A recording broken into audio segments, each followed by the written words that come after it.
Yeah, magandang umaga, Ian. Attorney, sa ngayon po, anong reaksyon ng inyong kampo sa nangyaring pagsukong ito ni Janet Napoles? Ay, oo. Masaya naman po. Hello? Apo, go ahead po, Attorney.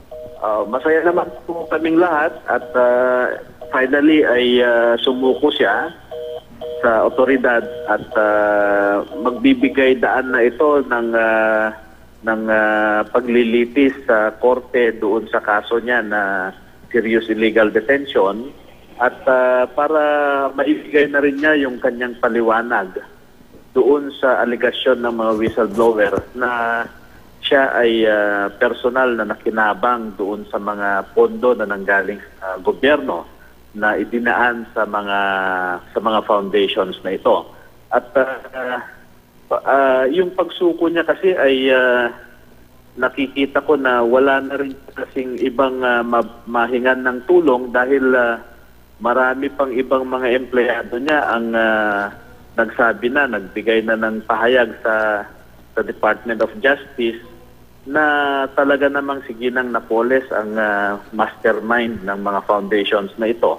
So maliban po doon sa whistleblowers na atin nang inilabas ay mas marami pang mga empleyado si Ginang Napoles ang bumaliktad na rin at willing na tumulong sa gobyerno.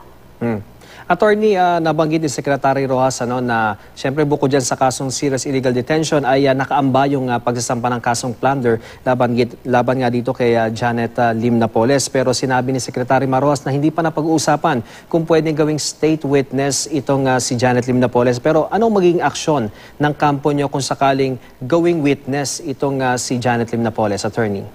Ay, ang ating tingin po dyan ay hindi siya qualified na maging state witness dahil ayon sa batas natin, para maging isang state witness ang isang tao ay dapat she should not be the most guilty.